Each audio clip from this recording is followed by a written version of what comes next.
nome de Jesus. Eu estou muito grato a Deus pela oportunidade que Ele me concedeu de estar aqui em Aracaju durante esses 3 dias.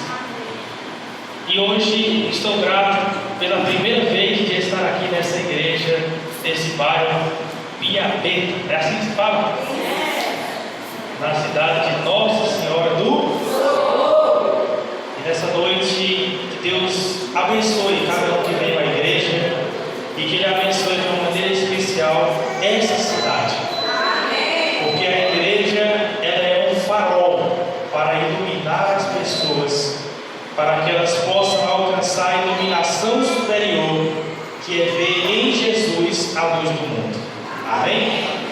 Neste momento, antes de meditar na palavra de Deus, nós temos em nosso meio algumas pessoas que estão nos visitando aqui esta igreja. E eu quero convidar a irmã Kate Vanessa, e ela vai apresentar as pessoas que estão visitando a igreja nesta noite. Uma boa noite a todos os irmãos, que a graça e a paz de Jesus se faça presente em nosso coração, amém? Irmãos, nós estamos muito felizes, essa igreja está muito feliz por receber você aqui, e todos os irmãos são bem-vindos, especialmente aqueles como o irmão Madiano mencionou, que estão nos visitando. Nós temos aqui a irmã Rocha, a irmã Magnólia e Raquel, que vieram, nos visitar. Nós temos também da igreja do 18 do Forte, o irmão César, o irmão Francisco, o obreiro e sua família, Adriana e Vinícius. Nós temos também o irmão Miranda, que está nos visitando na igreja do 18. Nós temos também, irmãos, aqui a grata satisfação de rever a irmã Isabel. Nós amamos as suas netas, e também já temos o espaço guardado. A irmã tem o espaço guardado em nosso coração. Temos também o irmão Francisco, que é da igreja do 18. E temos a Ana, a sua mãe, Rosângela, o Yuri, que é uma família também que nós amamos muito, a Valquíria, que é nossa vizinha, amada, querida. Temos a Nádia, mãe de Nayane. E todos vocês são bem-vindos na casa do Senhor. Vocês sabem que essas portas estão sempre abertas para vocês e sua família.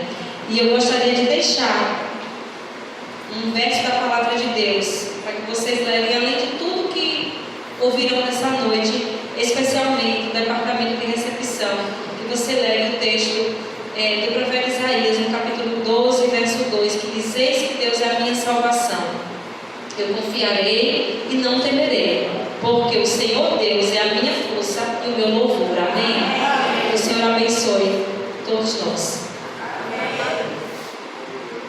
E acabei esquecendo de apresentar, nossos visitantes, assim, mais que especiais, que é o irmão Mariano, sua esposa Darlane e o seu filhinho Davi, que estão conosco nesse final de semana. Joelson também, que veio junto no pacote, Joelson? Também um amigo nosso de Caruaru, que possamos orar pelo retorno deles para casa. Amém. Amém. Que Deus abençoe a todos que estão nessa igreja em nome de Jesus. Amém. O Evangelho de Jesus. Um dia, Deus tomou uma decisão no céu. Deus fez uma reunião, e nessa reunião participaram as 3 pessoas da divindade: o Pai, o Filho e o Espírito Santo. E eles tomaram uma decisão. Tomaram a decisão de criar um novo planeta. E depois de tomar a decisão de criar esse novo planeta, eles fizeram um cronograma da criação e decidiram que esse novo planeta seria criado em 7 dias. E no 6º dia, eles decidiram que eles iam criar um novo ser vivo.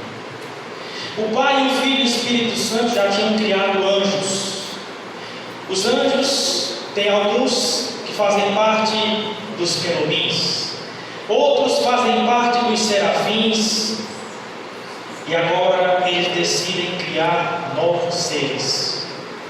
E esses novos seres que Deus decide criar, Ele chamou eles de humanos, seres humanos.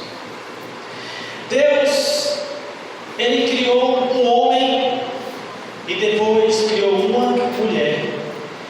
E eles passaram a ter um nome chamado, conhecido por todos nós. Qual é o nome deles? Adão e Eva.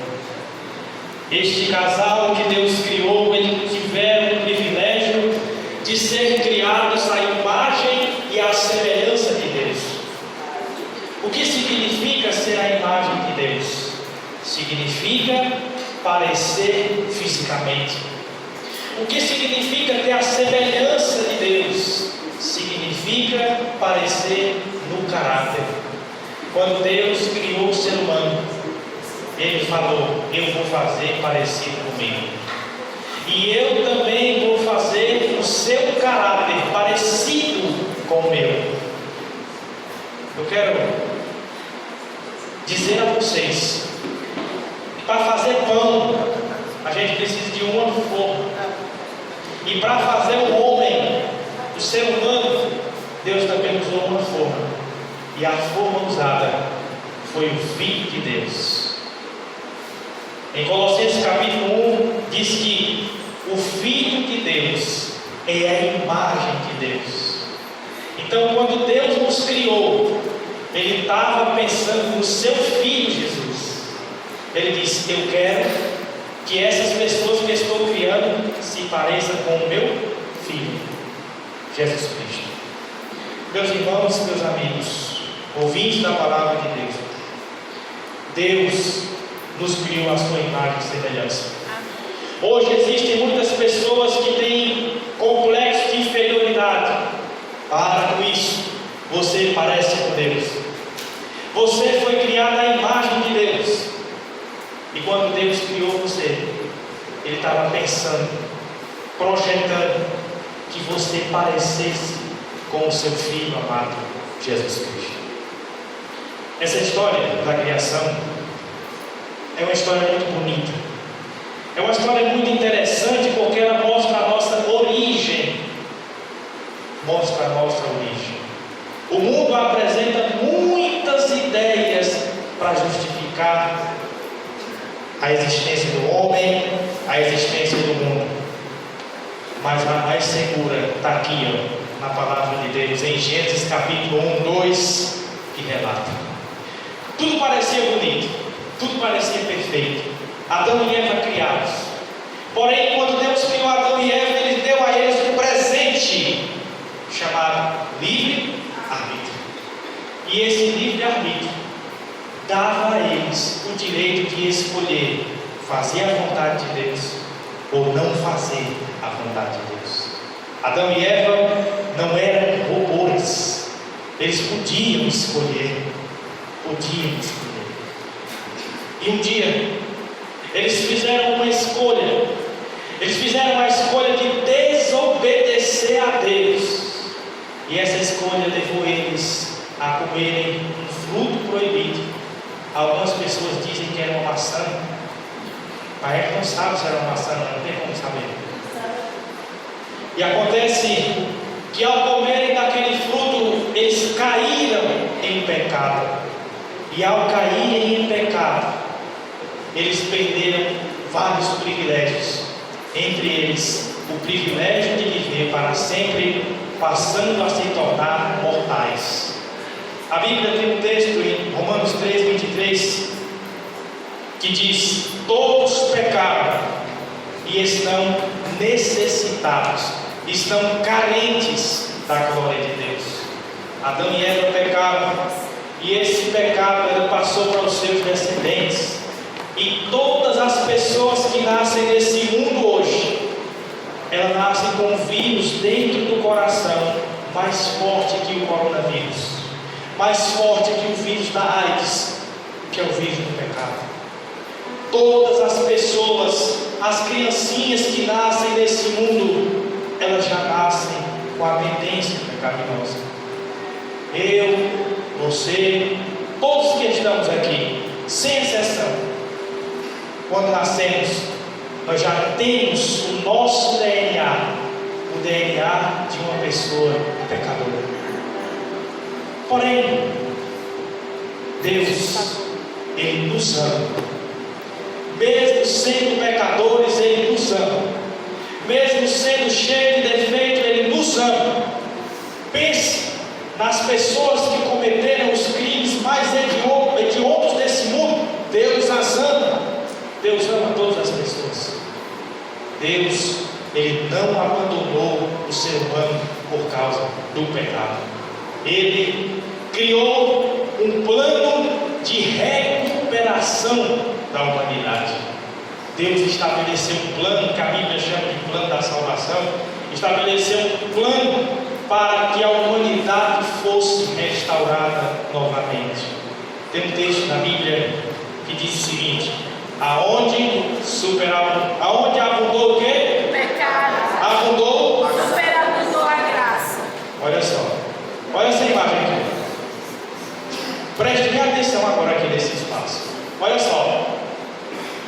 Aqui o pecado. E depois vem o quê? A graça. Eu vou botar a imagem que vocês vão dizendo. Aonde abundou o pecado. Fez o quê? Superabundou a graça. Olha só o tamanho. O pecado acontece, mas depois vem a graça de Deus sobre o ser humano. Meus amigos, meus irmãos, meus ouvintes nessa noite, em Romanos capítulo 1, versículo 16, diz que o Evangelho é um poder de Deus para a transformação da vida do ser humano. O Evangelho, ele tem esse poder de pegar uma pessoa cheia de defeitos hereditários. O Evangelho tem o poder de pegar uma pessoa cheia de vícios. Tem o poder de pegar uma pessoa que tem uma vida carregada de marcas de pecado e fazer essa pessoa uma nova criatura em Cristo Jesus. O Evangelho, ele alcança todas as pessoas. Deus, Ele é muito paciente. Ele olha para cada pessoa na sua mais degradada situação e o alcança com o poder do Evangelho. O Evangelho, ele é o maior presente que Deus concede para nós. O Evangelho, estou falando muito em Evangelho porque esse é o assunto mais importante que existe para ser falado.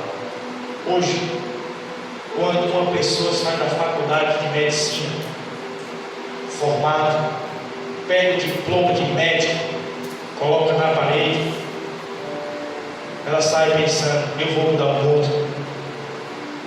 Quando alguém faz uma faculdade e se forma como um pastor, ele coloca também o seu diploma na parede e sai: eu vou evangelizar o mundo todo.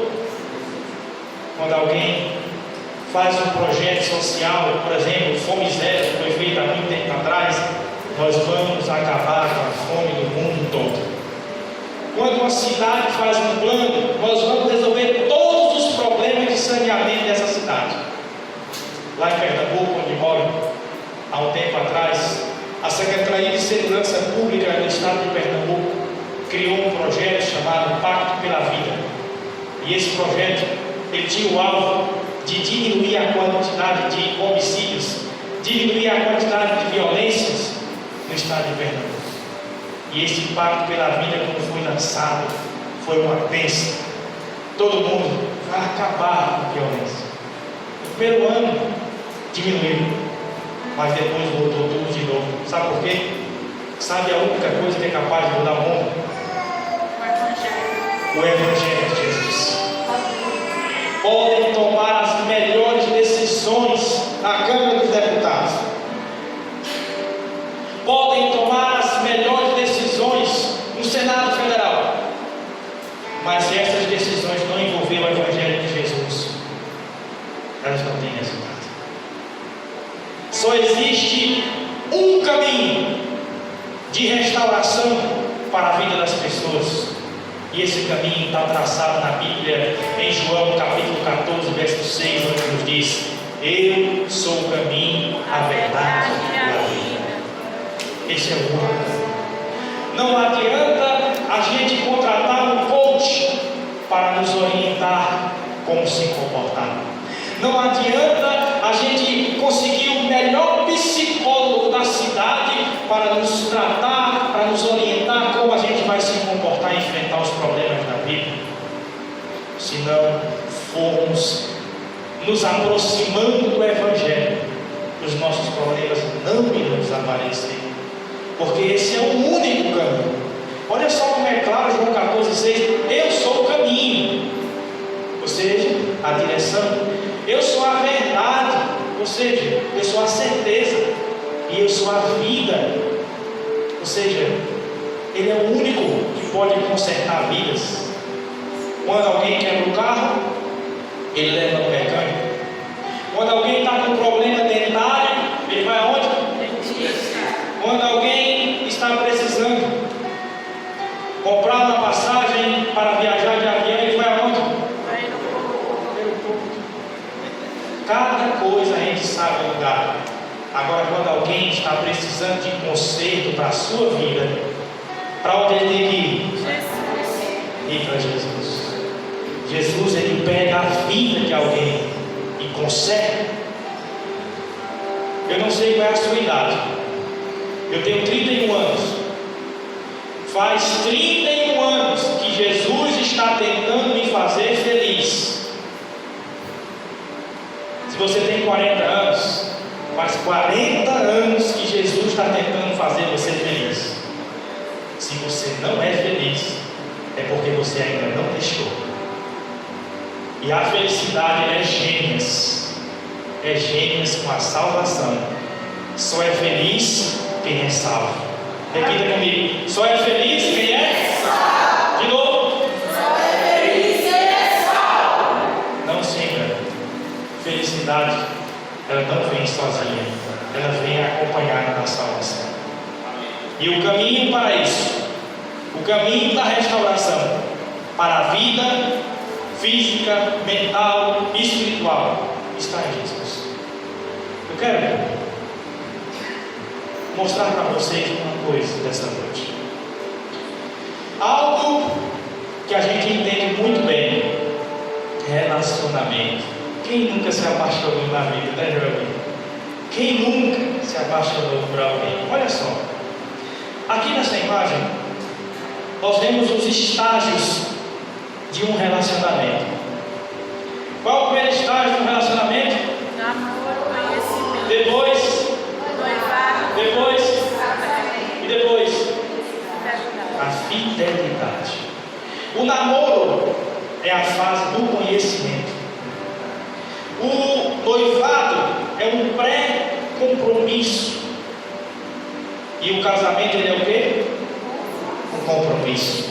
Agora, o que valida um casamento é o quê? A fidelidade.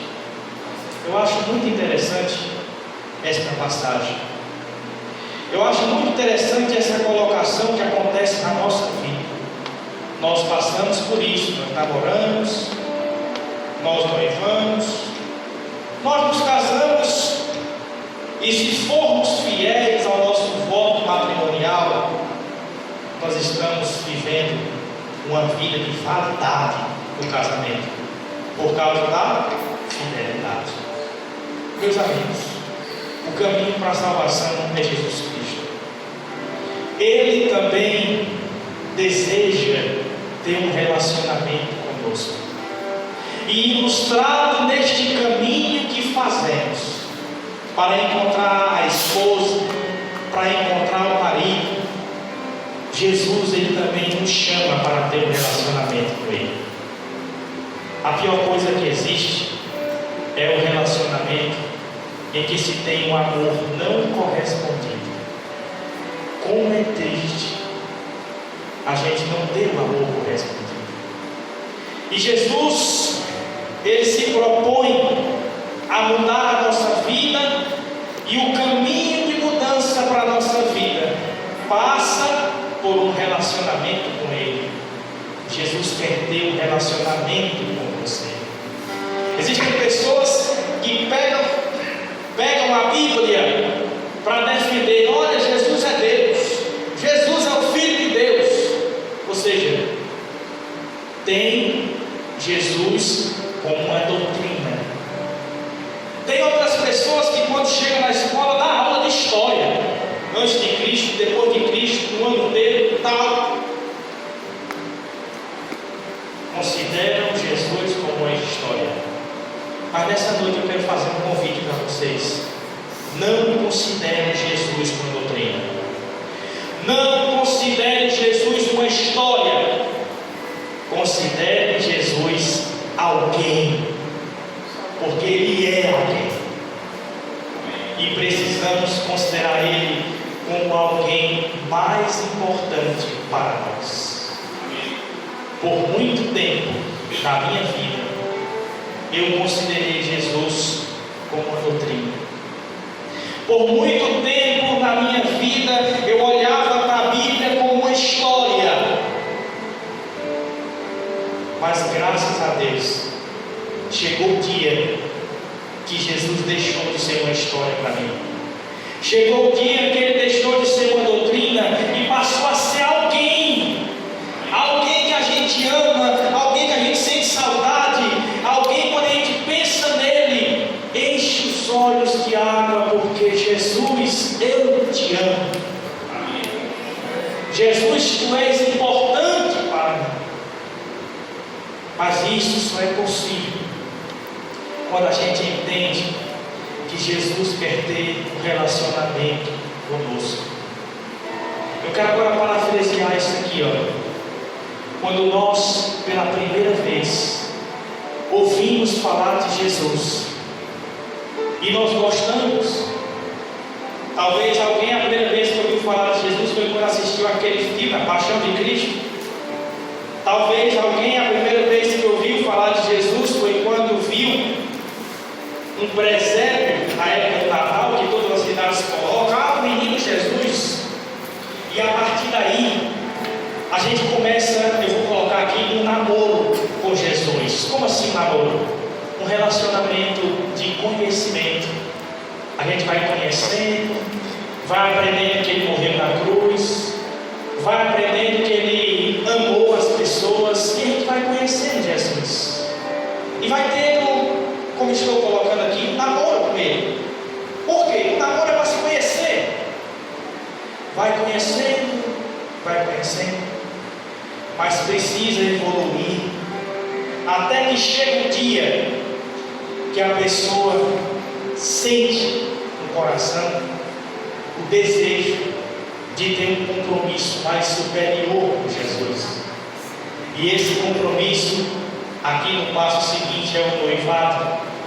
Ele é o momento que a pessoa aceita Jesus como seu Salvador pessoal. O que significa alguém aceitar Jesus como seu Salvador pessoal? É a pessoa olhar para dentro de si e reconhecer que é pecador, e olhar para a terra toda e não ver ninguém que pode ajudar. Aí nesse momento a gente olha para o céu e vê: tu podes me ajudar.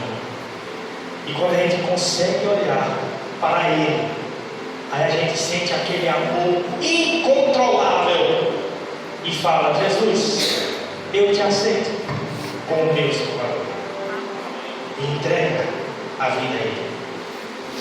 Depois que a pessoa passa por essa fase, está noivo com Cristo, já aceitou Jesus como Salvador pessoal, ela começa a se preparar para um casamento com Cristo. Sabe quando é que acontece o casamento com Cristo? Quando a pessoa decide batizar nas águas. O batismo é o momento que as pessoas se casam com Cristo. Eu me casei com Cristo no dia 25 de setembro de 2011. Foi naquele dia, lá em Recife, pelas mãos do meu pai, pastor Mariano Santana, eu me casei com Jesus naquele dia. Todos nós, ao casarmos com Cristo, fazemos um compromisso com Ele. E depois que fazemos um compromisso, agora nós temos a responsabilidade de ser fiéis a Ele. Porque se formos fiéis a Deus, aí a nossa vida com Ele vai estar em validade. Aqui está diante de nós 4 situações. Tem pessoas que estão conhecendo a Cristo, ou seja, estão namorando, conhecendo a Ele. Tem pessoas que já aceitaram Jesus como seu Salvador, ou seja, estão no pré-compromisso.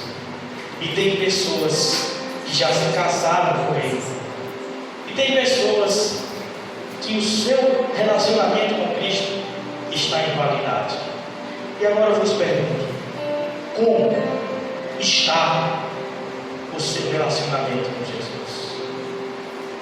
Eu gostaria de dizer para você que, assim como em um relacionamento entre marido e mulher, entre namorado e namorada, a comunicação é importante, a dedicação é importante, no relacionamento com Jesus isso também é. Como está o seu relacionamento com Jesus? Quando você ouve falar de Jesus, você ainda sente no coração uma atração por Ele? Quando você ouve um hino bem bonito, alguém cantando, aquele hino falando de Jesus, você consegue ainda se emocionar em pensar nele? Quando as coisas começam a dar errado na tua vida, você procura os homens ou você procura Jesus porque você sabe que Ele está sempre disposto a te ouvir? Como está o teu relacionamento com Jesus? Eu quero, nesta noite, contar uma história para vocês que aconteceu há mais ou menos 4 meses comigo. Eu fui chamado para fazer uma visita para um casal de amigos que visitaram a igreja por algumas vezes. Eles moram próximo à cidade de Caruaru. E quando eu estava indo no caminho, apareceu na minha mente isso daqui: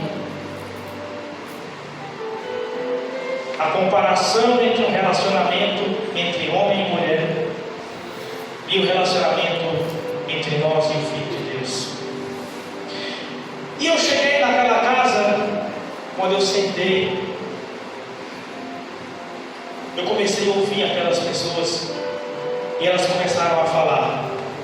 Falaram da sogra, falaram da vizinha, falaram de uma pessoa da igreja, e eu queria falar e não conseguia. Daqui a pouco começaram a falar deles mesmos, e já se passaram 2 horas. Eu queria ir embora, porque eu estava de moto, lugar frio, perigoso, mas eu não tive como, eu tive que ouvir tudo que eles queriam falar. E depois que eles falaram quase 3 horas, eles me deram a oportunidade de falar. E eu falei isso para eles. Falei para eles que nos relacionamentos que temos aqui na terra, nós namoramos, noivamos, casamos, e se fomos fiéis, tudo isso tem valor. E depois eu falei para eles que, da mesma forma, o nosso relacionamento com Cristo passa por essas fases: conhecimento, pré-compromisso, compromisso e validação, que é a fidelidade. E quando eu terminei de falar isso, eu perguntei para eles: como está o relacionamento de vocês com Jesus? E para minha surpresa, a esposa, não dela é Tassiana, ela não está aqui, eu vou falar, Tassiana. Ela olhou para mim e começou a chorar muito. E ela disse: irmão, o meu relacionamento com Jesus, ele estava como se fosse um namoro que estava quase acabando, porque eu não orava mais, eu não separava mais tempo para ler minha Bíblia, eu não me emocionava quando eu via um hino, quando eu ia mexer no celular, eu só ia ver as coisas deste mundo. O meu relacionamento com Jesus estava um namoro quase acabando. Meus irmãos, meus amigos, visitantes, Jesus ama você. Quando alguém chega para você e diz Jesus te ama, pode ser a pessoa mais mentirosa da face da terra, mas nesse momento ele está dizendo a verdade. Jesus ama você. E ele anseia que você corresponda a esse amor. Todos nós, alguma vez, já sofremos de amor não correspondido. É triste o amor não correspondido. Mas quando a gente pensa que o amor de Jesus é um amor eterno, um amor capaz de dar a vida por nós na cruz do Calvário, a gente precisa parar e reconhecer: eu não posso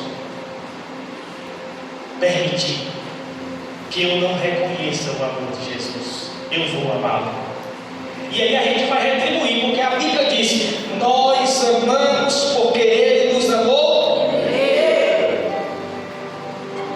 Ele nos ama. Eu quero nessa noite deixar essa reflexão para você. Se você está na primeira fase,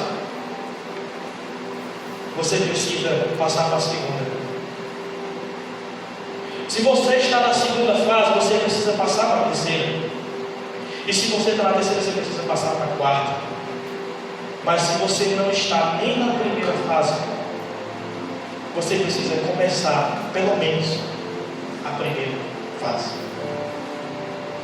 Porque não adianta o ser humano ganhar o mundo inteiro e perder a sua alma.